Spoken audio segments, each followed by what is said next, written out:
Trevor McKoy, field operator for DOGE SC, spoke to a group of conservatives last night about the need for South Carolina to transform away from a legislative state run by bureaucrats and lawyer legislators into a co-equal branch of judicial, executive, and legislative powers run by SC residents.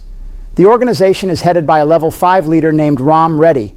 Most state legislators, state senators, bureaucrats, and our governor are Level 2 leaders at best. We explain this in the linked article at myrtlebeachsc.com. For true transformation to occur, DOGE SC will need to get support from 30,000 plus volunteers. DOGE SC is a movement. Level 5 leadership will be provided by the DOGE SC team, but the movement will never materialize unless locals want something fairer and something better. Real change will require SC residents to join alongside, with all hands on deck in the movement.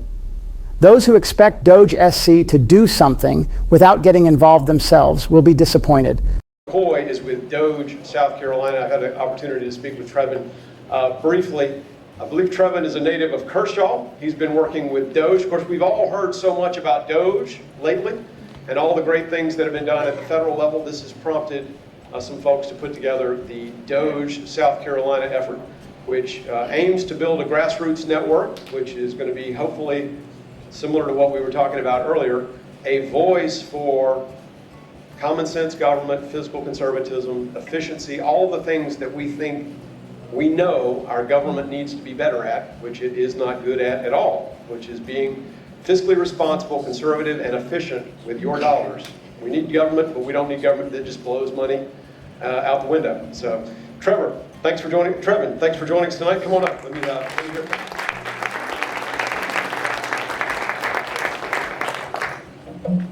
Thank you all for having me today. In the interest of time, I think I'm just going to jump right into it. At DOGE South Carolina, our motto is simple: we kneel to God, not government. This motto drives our entire mission, which is to return the power of money back to the citizen.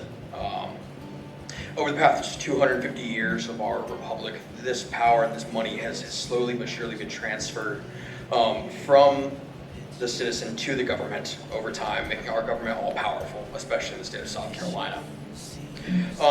Repeated again, our rights come from God, not government.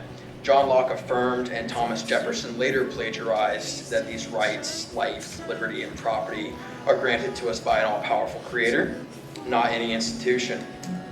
In the 250 years of our existence as a nation, this has been an immutable belief of ours. But the powers that be feel as though they can erode our rights, and it's our duty to remind them that those rights are not theirs to take away. Here's my pen.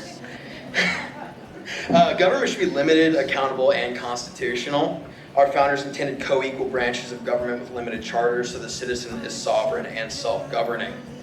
In South Carolina, this balance of power between the three branches of government has been irreparably broken to some degree, with our legislative branch dominating both the judiciary and executive branches in South Carolina, exercising uncontrollable power through a fourth branch, the agency state, which is a vast unelected bureaucracy funded by the highest income tax of any red state, in addition to uncontrolled property taxes, sales taxes, gas taxes. Y'all were just talking about the tourism tax in Myrtle Beach. On everything. These agencies operate without any meaningful oversight and strip power away from the people. It's our opinion at DOGE South Carolina that citizens need to rise up and reclaim their sovereignty through grassroots action. And this is our duty as citizens. Our legislators can strip away rights and water down fundamental beliefs, but it's our duty to fight back. If we're not doing anything, the onus is on us. South Carolina should be governed like a red state, not one bloated with blue state bureaucracy. We should not have legislators acting like the ones in New York and California, but the ones in Florida and Tennessee. We've been talking about repealing the income tax in this state for a while. Our neighbors, Tennessee and Florida, have done it and are still more prosperous states than we are. DOGE SC exists to dismantle the agency state, restore constitutional balance, rebuild a government that serves the citizen, and return the money to the citizen through the elimination of the state income tax. Only then can we begin to reform education, of which we are 42 of 50. reform our roads, which were in the bottom 5, crime, 9th highest, and median family income, which were the bottom 10. We are trying to build the largest, most conservative grassroots movement in South Carolina.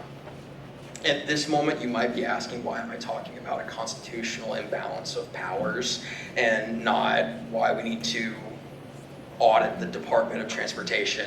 And the big difference between DOGE at the federal level and what we're working on is that Trump is the all-powerful executor in the executive branch. We can force these issues through.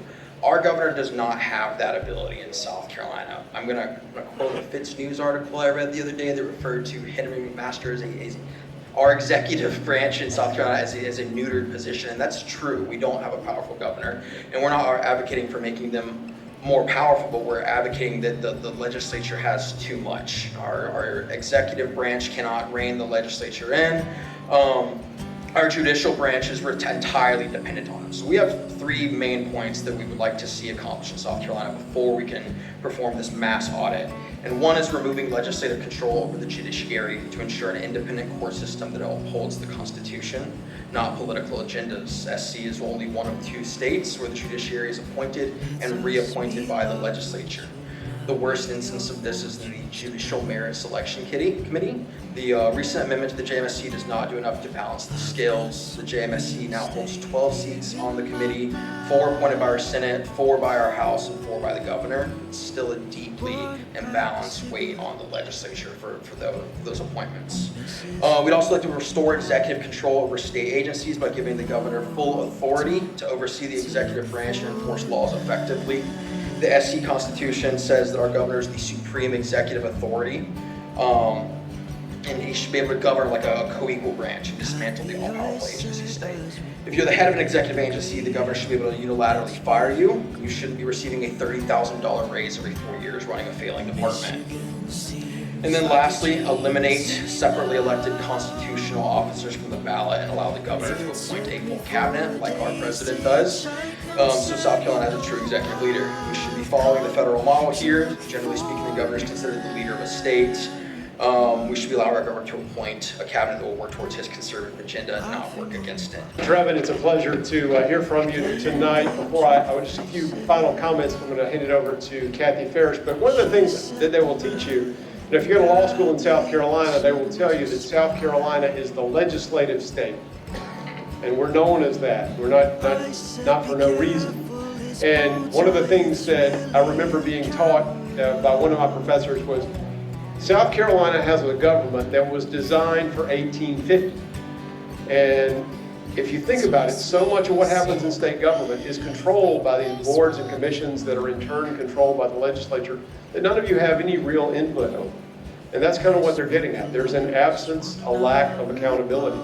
And one of the things that I really think the DOGE is onto is if you really want to move South Carolina's government from 1850 to 2050, you got to put people in the General Assembly who are willing to cede power to the executive and create a governor's office that functions more like the president at the federal level and move South Carolina away from the legislative state that is known to be. So Trevor, thank you. I'll give them another round of applause. Turnpike, they all come to look for America. They all come to look for America. They all come to look for America.